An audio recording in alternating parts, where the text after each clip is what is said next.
ओम वंदे मातरम। मित्रों, आजकल फेसबुक और व्हाट्सएप पर काफ़ी पोस्ट वायरल होती हैं कि भी लड़कियां छोटे कपड़े पहनती हैं, फटे कपड़े पहनती हैं, बहुत ज़्यादा फैशन करती हैं, बाद में लव जिहाद का शिकार होती हैं और सूटकेस में मिलती हैं। ऐसी बहुत सारी बातें आपने भी पढ़ी, मैंने भी पढ़ी, फॉरवर्ड भी की। जब ये पोस्ट कोई स्त्री डालती है, मुझे बड़ा अच्छा लगता है कि महिलाओं में जागृति आ रही है, क्योंकि मैं भी ऐसी पोस्ट डालती हूँ।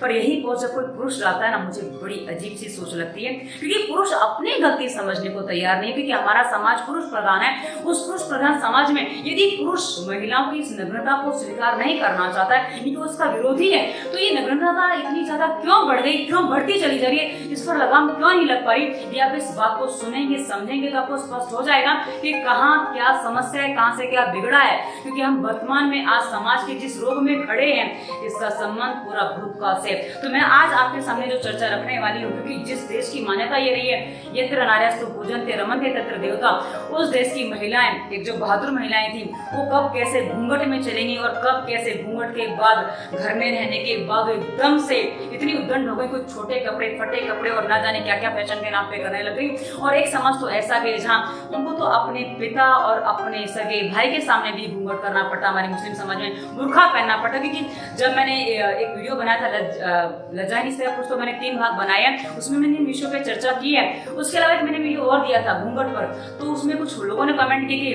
बुर्खा सबसे अच्छा है। मैं कहा नहीं, बुर्खा बिल्कुल भी अच्छा नहीं है, क्योंकि वहां तो एक लड़की अपने पिता जिसने जन्म दिया है और अपने सगे भाई पर भी विश्वास नहीं कर पाती है। हमारे समाज में इतना बुरा हाल नहीं है, कम से कम एक लड़की अपने पिता और सगे भाई पर तो विश्वास कर लेती है। हाँ, एक आध केस आजकल सामने आ रहे हैं, पर पहले ऐसी स्थिति नहीं थी। अब वो स्थिति धीरे धीरे संगत में बन रही है, वो बात दूसरी है। और वो ऑप्शनल केस है, मतलब वो अपवाद के रूप में 2-4 केस मिल जाए तो मिल जाए, नहीं तो सामान्य तो ऐसा नहीं होता है। तो चलिए, इस विषय पर मैं पूरी चर्चा करूंगी। मित्रों, मैं अपने विचार रखूंगी, आपके विचार क्या हैं पहले विचार सुन लीजिए, उसके बाद कमेंट के रूप में अपने विचार अवश्य रखिएगा। वीडियो लंबा इसलिए बनेगा क्योंकि मैं सारे विचार आपके सामने रखूंगी, इतिहास की पूरी चर्चा करेंगे, क्योंकि स्त्री कहाँ कैसी थी और कहाँ से कैसे कहाँ धरातल पे गई, कैसे बिगड़ी, सारी बातें मैं आपके सामने रखूंगी, ताकि आप इस बात को समझ सके कि हम वर्तमान में यहाँ क्यों खड़े हुए हैं। क्योंकि मैंने भी अपने घर से, अपने परिवार से बगावत की है, तब मैं आपके सामने आज बोल रही हूँ। तो चलिए शुरुआत करते हैं इतिहास से। इतिहास मित्रों, हमने इतिहास में यदि हम बात करें इतिहास की, तो मैं उस समय की बात करूंगी जब हम अपने देवी देवताओं के फोटोज देखते हैं। तो उस समय के जो कपड़े थे, बात कपड़ों की है ना, तो कपड़ों की बात करें तो उस समय हमने देखा है कि पुरुषों के कपड़ों से ज्यादा स्त्रियों के शरीर पे कपड़े हुआ करते थे। जैसे पुरुष क्या कपड़े पहनते थे, एक नीचे धोती होती थी और ऊपर एक अंगवस्त्र होता था, यानी कि वो ओढ़ लिया या उन्होंने कंधे पर रख लिया, हाथ में लपेट के, जो भी उन्होंने कर लिया, एक वैसा वस्त्र होता था। और यदि कोई सामान्य व्यक्ति है तो सर पे पगड़ी बांधा, तो कुछ बड़े लोग हैं तो मुकुट वगैरह पहनते थे, जैसी उनकी स्थिति होती थी उस अनुसार सर पे वस्त्र होता था। वही महिलाएं क्या वस्त्र पहनती थी, नीचे होता था, उनकी छाती पे एक एक्स्ट्रा वस्त्र होता था, क्योंकि उनको छाती ढकनी होती थी। वहीं सर पे एक वस्त्र होता था, सर पे होता था, आप ध्यान दीजिए, घूंघट नहीं होता था।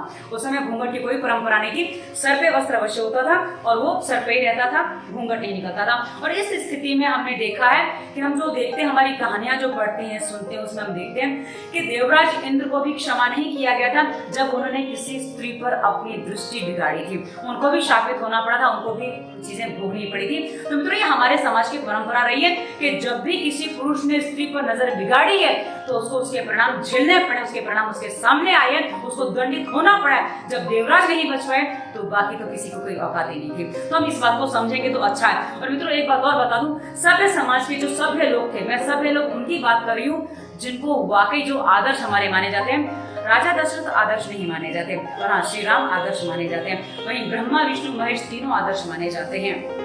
और इन सब की एक एक पत्नियां हैं। बाकी राजाओं की बहुपत्नियां थी, उसके पीछे कारण रहे हैं मित्रों, क्योंकि जब संधियां होती थी तो संधियों के रूप में कन्या ब्याह दी जाती थी भाई, ताकि अब ये राज्य हमारे राज्य पर आक्रमण नहीं करेगा और ये राज्य हमसे छोटा हो गया, क्योंकि जहाँ लड़की देती वो हमसे ऊपर माना जाता था। ये हमारे यहाँ की परंपरा है और इस तरह से ही निभाई जाती है। तो ऐसी स्थिति में बहुपत्नी प्रथा यहाँ से चली और इस तरह चली। हाँ, श्री कृष्ण ने अपना मूल विवाह एक रुक्मिणी से ही किया था, उसके अलावा उनके साथ देख लीजिए सारी संधियों के रूप में ही पत्नियां उनकी आई हैं। ये अधिकांश चलन उस तरह से रहा है, पर हाँ मूल संबंध श्री कृष्ण का रुक्मिणी से ही रहा।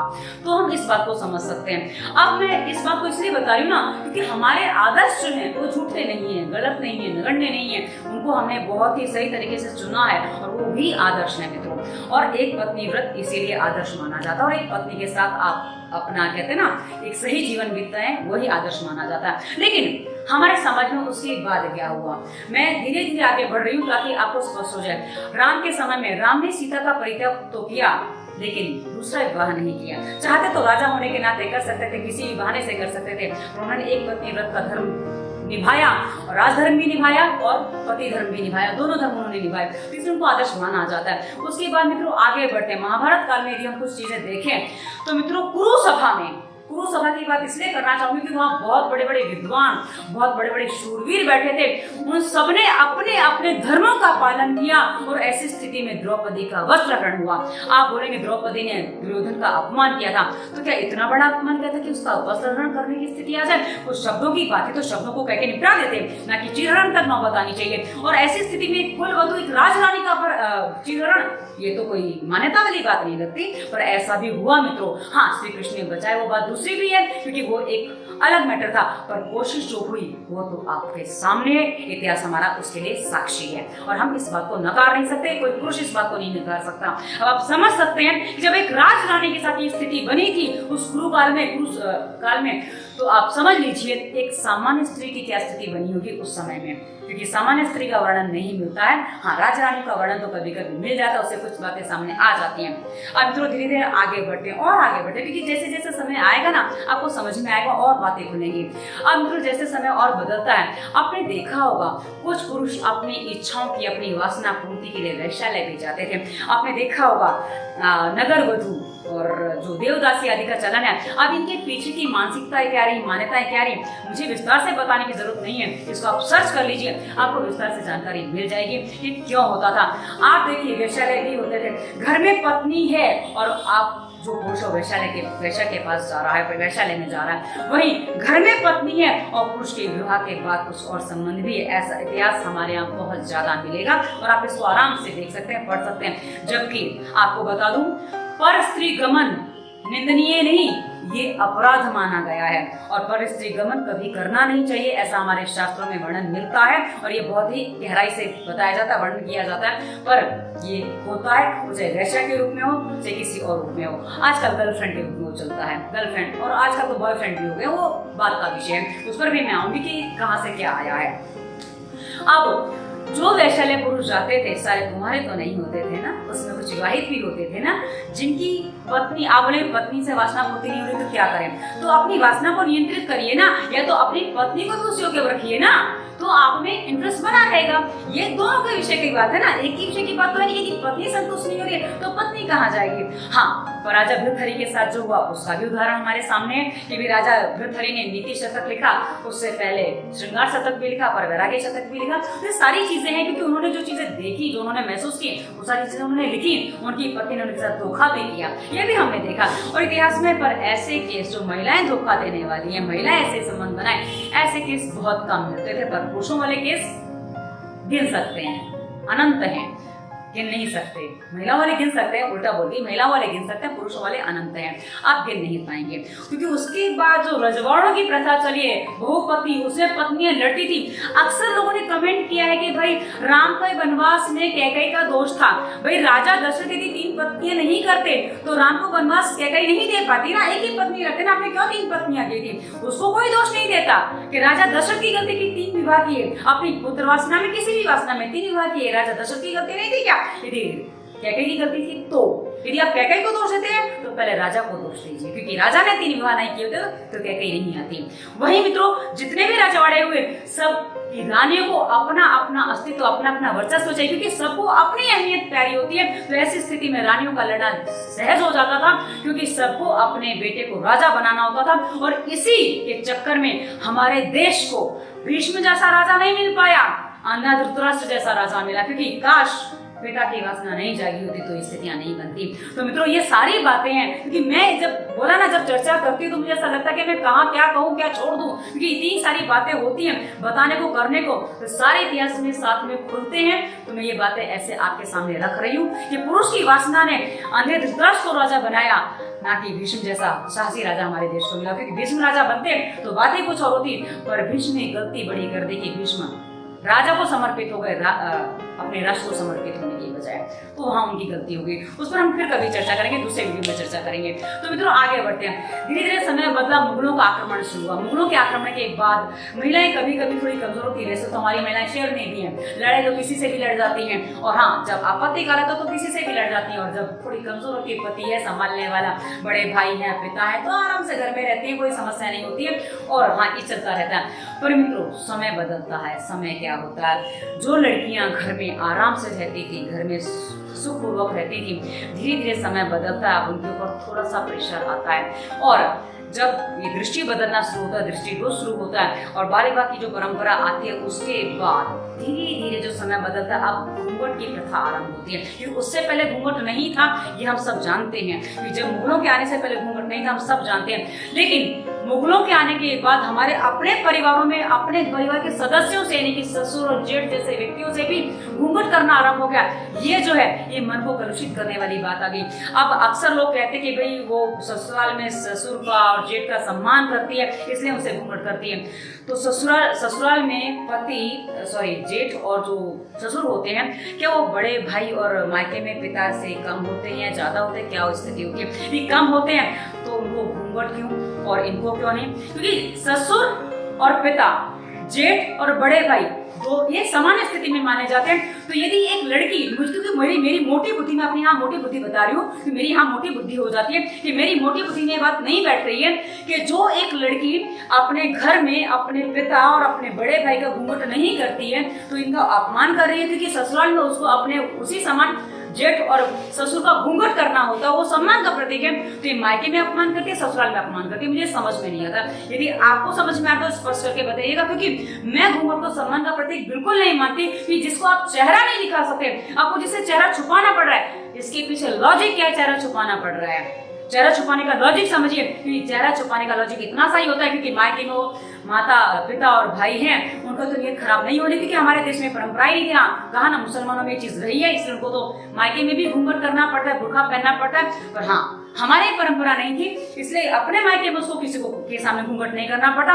पर ससुराल में किसी की नजर ना बिगड़ जाए, इसलिए लड़कियों को, महिलाओं को, बहुओं को घूंघट में आना पड़ा। तो मित्रों दृष्टि दोष आप में पैदा हुआ, आपने अपनी दृष्टि को नहीं संभाला, पुरुष ने अपनी दृष्टि को नहीं संभाला, और स्त्री को घूंघट में आना पड़ेगा। ये आपने स्वीकार कर लिया।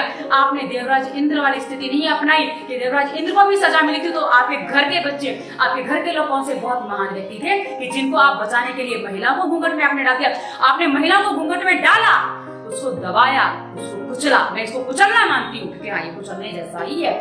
हाँ वो बात अलग है कि बाद में महिलाओं ने उसको स्वीकार किया कि भाई ठीक है, मजबूरी है, करना ही पड़ेगा, क्योंकि उसके लिए कोई चारा नहीं है, तो अपने चेहरे को छुपा लिया। लेकिन सच्चाई क्या है? सच्चाई उसके पीछे की ये है, यदि आप मानो तो, और नहीं मानो तो इसमें दुनिया भर की बहस करो, कोई समाधान नहीं है। पर सच्चाई है, क्योंकि मैं एक ही बात मानती हूँ, यदि ससुर और जेठ का घूंघट है तो पिता और बड़े भाई का भी वैसे घूंघट होना चाहिए, पर वहां तो नहीं है, तो यहाँ क्यों है? ये आप स्पष्ट करिएगा, यदि आप इस बात को सही मानते हैं तो, और नहीं तो इसको आपको वहां से आके इस चीज की बुराई शुरू होती है। और उसकी बात क्या होता है मित्रों, जब स्त्री घूंघट में आ जाती है, इससे मत बात करो, उससे मत बात करो, ये मत करो, वो मत करो, 50 रोक टोक आ जाती है, तो उसमें लड़की का ठीक से विकास होना भी अवरुद्ध हो जाता है, और वो एक घरेलू लड़की बन के रह जाती है। लेकिन विवाह के बाद कभी कभी लड़कों को क्या चाहिए? एक तेज तर्रार लड़की उसके साथ, उसके कुछ चीजों से कहते हैं कुछ चीजें मिला सके। अब मैं शब्द नहीं दे पा रही हूँ, उसके शब्द नहीं है मेरे पास। तो ऐसी लड़की जो होती है वो फैशनेबल लड़की हो सकती है, थोड़ी उद्दंड टाइप की जो लड़की होगी ना, वही ऐसी लड़की होगी। तो वहां उनकी चॉइस वैसी होती है, क्योंकि आप नोटिस कर लीजिए, यदि पत्नी सीधी साधी है तो उनको ऐसी तेज तर्रार गर्लफ्रेंड की आवश्यकता पड़ जाती है। क्योंकि जो वैश्यालय में जाते थे ना, वैश्याएं क्या करती थी, उनके रहन सहन कैसे होते थे आप अच्छी तरह से जानते हैं। तो उस पर वो आकर्षित होते थे, वहाँ सैकड़ों हजारों लाखों लुटा आते थे, पर घर की पत्नी के लिए उनके पास कुछ नहीं होता था।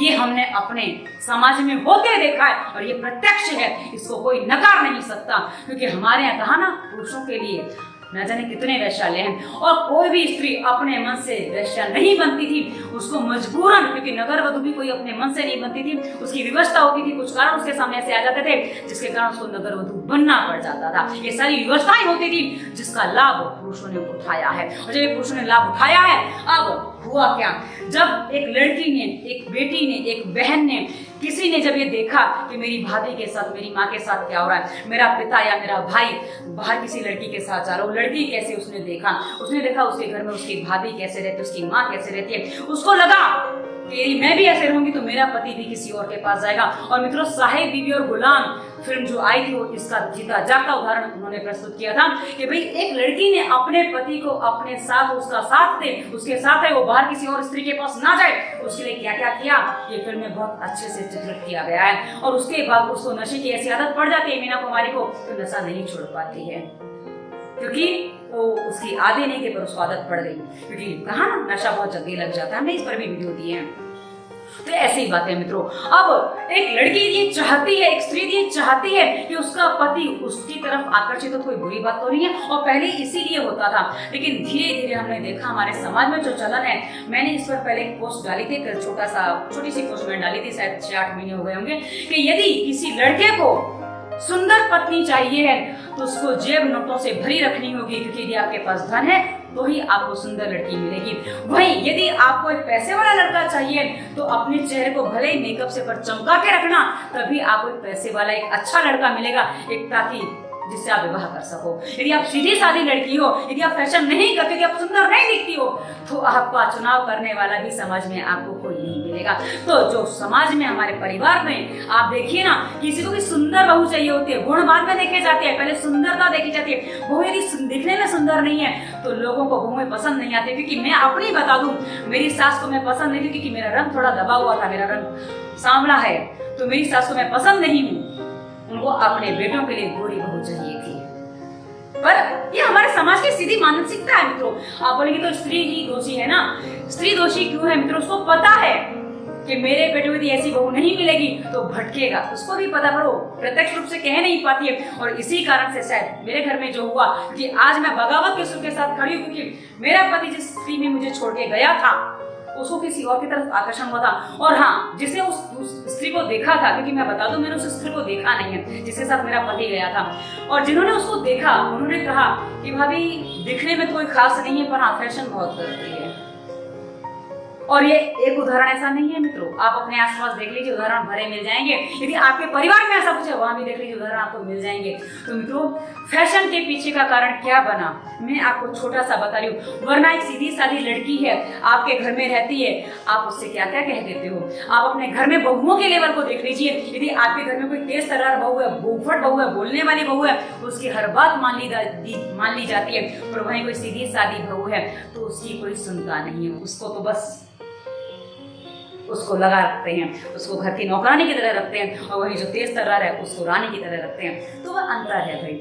आप जैसा सम्मान करते हो, जैसी स्थितियां देखती हैं, तो ये लड़कियां जो है ना, आपके घर की बेटियां, वो ऑब्जर्व कर रही होती हैं। तो जो ऑब्जर्व करती है ना, उसके बाद उनकी मानसिकता में वैसी चीजें बैठती है, वैसी चीजें बनती हैं। और एक बात और बता दूं मित्रों, जो आप ये पोस्ट करते हो, जो पुरुष ये पोस्ट करते हैं ना ऐसी, आप खुद अपने आसपास देख लीजिए कितने पुरुष ऐसे हैं जिनकी सनी लियोन और शिल्पा शेट्टी, मतलब ये फिल्मी कलाकारों को, फिल्मी भांड को देख के लारना टपकती हो, और लार टपकती है तो आपकी बेटियां भी तो उसी रास्ते में जाएंगी, और कहाँ जाएंगी? क्योंकि जब आप जिस चीज को चुनते हो, जिस चीज को आप पसंद करते हो, वैसी ही बनने के लिए आपके घर की बहू बेटियां आकर्षित होती हैं और उस तरफ मुड़ जाती हैं, और परिणाम आज हमारा समाज उसको झेल रहा है, उसको भुगत रहा है। तो क्या कहेंगे आप, क्या सोचेंगे अब आप? क्योंकि हमारा समाज पुरुष प्रधान है, और उस पुरुष प्रधान समाज में यदि स्त्री इस तरह से पहुंच चुकी है, इसका मतलब उसने बगावत की है। और बगावत क्यों करनी पड़ गई? जब तक घर में सब चीजें मिलती है ना, कोई बगावत नहीं करता।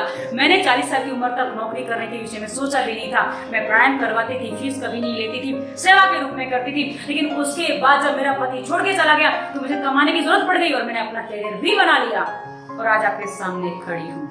उसी रूप में खड़ी हूँ। मुझे करियर बना के 8 साल हो गए। 8 साल से मैंने पैसा कमाना शुरू किया, जबकि मैंने एमकॉम की डिग्री लेने के बाद मैंने कभी जॉब करने के विषय में नहीं सोचा था, क्योंकि मैंने घर संभालना अपनी जिम्मेदारी समझा था। और आज भी मैं ये बात कहती हूँ कि यदि पुरुष अपनी जिम्मेदारी को ठीक से निभाए तो ना महिला भटकेगी ना परिवार भटकेगा। क्योंकि मैं आज भी देखती हूँ जिस घर का पुरुष सही होता है और वो एक सही लड़की को चुन के अपना विवाह करता है, वो लड़की वो दाम्पत्य जीवन बहुत अच्छे से सुचारू रूप से चलता है। उस घर में कोई कलह नहीं होता। यदि पति सही है तो पत्नी भी सही होगी। हाँ, यदि आपने किसी वासनावश होकर अपना विवाह किया है, किसी चीज में फंसकर विवाह किया है, तो स्वाभाविक है कि आपको फंसना ही पड़ जाता है। क्योंकि कई बार रूप का छलावा बहुत भयंकर होता है, दिखावा बहुत भयंकर होता है। तो दिखावे में जो काम होते हैं ना मित्रों, उसमें आपको फंसना ही पड़ जाता है। और ऐसे केस कहा ना, ऑप्शनल केस मिलते अब विरोधी भी मिलते हैं, अपवाद भी होते हैं। और अपवाद आजकल लड़कियां भी कुछ ऐसे काम करती है जैसे बलात्कार के केस में फंसा देती हैं। पर मित्रों, छोटी छोटी नन्ही बच्चियों से जो बलात्कार हो जाते हैं, वहां तो कोई फंसाने वाली बात नहीं है। वहां तो बलात्कारियों को सीधी सजा हो जानी चाहिए, जो सजा नहीं हो पाती है। बलात्कार कई बार बच जाकर केजरीवाल जैसे उनकी सहायता भी कर देते हैं। तो ऐसी बहुत सारी बातें हमारे समाज में हो रही है, प्रत्यक्ष हो रही है, और इन पर कोई कार्रवाई नहीं करता है। तब महिलाओं को कई बार इस तरह से कुछ चीजें सामने उसी रूप में आएंगी। यदि आप चाहते हैं कि बदलाव हो तो अपने मोबाइल को इतना साफ रखो। यदि आपकी बेटी, आप जो पुरुष अपने मोबाइल को इतना साफ रखो, यदि आपकी बेटी आपका मोबाइल उठा ले और उसमें कुछ भी खोल के देखे, तो आपको नजर नीची करने की स्थिति ना बन जाए। जिस दिन आप अपने घर में ऐसा माहौल बना लोगे कि आपकी बेटी आपका मोबाइल देखे और आपका सीना गर्व से चौड़ा रहे और आप गर्व कर सको कि हाँ, मुझे कोई आपत्ति नहीं है, तो समझ लीजिएगा कि आप सही व्यक्ति हैं। वरना यदि आपको अपने बच्चों से अपना मोबाइल छुपाना पड़ता है, तो समझ लीजिए आपके घर की बेटियां भी ऐसी ही रहेंगी, कभी नहीं सुधर पाएंगे। आप कभी उनको नहीं सुधार सकते, क्योंकि जब तक आप नहीं सुधरोगे, आपकी मानसिकता बिगड़ी तब बेटियां बिगड़ी हैं। हम घर में लड़कियां अक्सर घर से बाहर रात को नहीं निकलती हैं। आपने देखा होगा, बहुत कम लड़कियां घर से बाहर निकलती हैं। जितने लड़के निकलते हैं उतनी लड़कियां नहीं निकलती हैं, और निकलते तो मजबूरी में निकलती है। और ऐसी स्थिति में जब उनके साथ बलात्कार जैसी स्थितियां बन जाती है, निर्भया जैसा कांड हो जाता है, और जब सजा नहीं हो पाती है, तब कुछ चीजें और भी सामने आती हैं कि आप इन बलात्कारी को सजा क्यों नहीं देते। तो हमारे अंदर भी खून खोलता है कि आप खुद कर दीजिए इनका काम। भले एक आध को फांसी होगी पर बाकी तो बच जाएंगे। इसमें एक छोटी सी कहानी याद आती है, सुना देती हूँ आपको। ये बलात्कारी को सजा देने की बात पर है कि एक राजा था, वो उसने कुछ 3 सुंदर मूर्तियां लाया, उसकी देखभाल के लिए एक व्यक्ति को उसने नियुक्त किया। इधर मूर्ति एक व्यक्ति से टूट जाती है, गिर जाती है, टूट जाती है, तो वो उसको मृत्युदंड दे देता है राजा। तो मृत्युदंड पाते ही वो जो सेवक होता है ना, वो बाकी दोनों मूर्तियां भी तोड़ देता। बोले आपने दूसरी मूर्तियां क्यों तोड़ दी? बोले अरे मैंने 2 को मृत्युदंड से बचा लिया, क्योंकि यदि 2 मूर्तियां आगे के ऊपर टूटनी है, मिट्टी की है तो टूटनी है, तो आप उन दोनों को भी मृत्युदंड देते, इससे मैं ही तोड़ दूं, मुझे तो मृत्युदंड आपने दे दिया।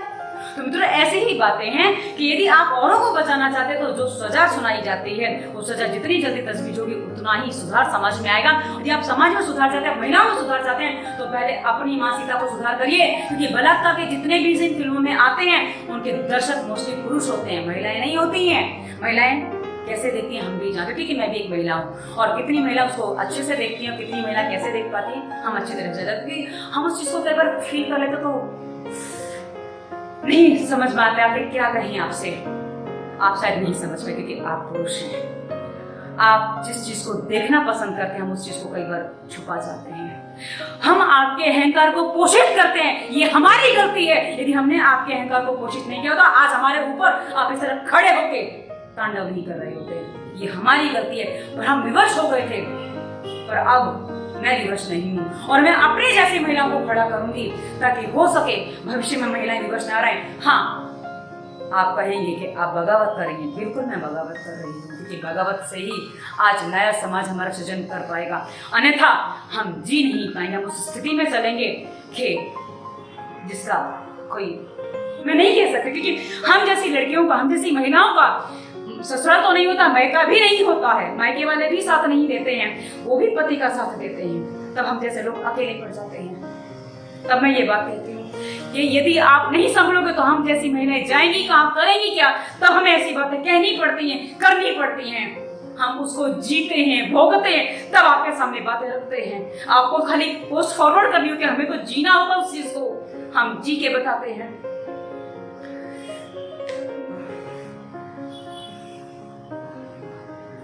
डिस्क्रिप्शन में हमने, क्योंकि ऐसी जब स्थिति बनती है ना मित्रों, बहुत सारे रोग होते हैं शरीर में, कोई भी स्थिति में रोग हो जाता है, खान पान रहन सहन की गलतियों से भी रोग हो जाते हैं। तो हमने डिस्क्रिप्शन में बहुत सारी वीडियोस दी हैं दवा मुक्ति वायरस के प्रभाव लिस्ट में, तो आप पूरा डिस्क्रिप्शन चेक करिएगा। यदि आप डिस्क्रिप्शन फॉलो कर लेते तो आप अपने मन मस्तिष्क के सभी रोगों का समाधान कर सकते हैं। और मोटिवेशनल थॉट्स के लिए हमारा फेसबुक, इंस्टाग्राम और ग्रुप पर आप हमें फॉलो कर सकते हो। हमारा नंबर भी आपको डिस्क्रिप्शन में मिलेगा। यदि आपको हमसे चर्चा करनी, क्योंकि कंसल्टेंसी भी हम करते हैं, तो आपको डिस्क्रिप्शन में हमारी सारी विस्तार से जानकारी मिल जाएगी। ये वीडियो आपको कैसा लगा आप मुझे कमेंट करके अवश्य बताइएगा। धन्यवाद। वंदे मातरम।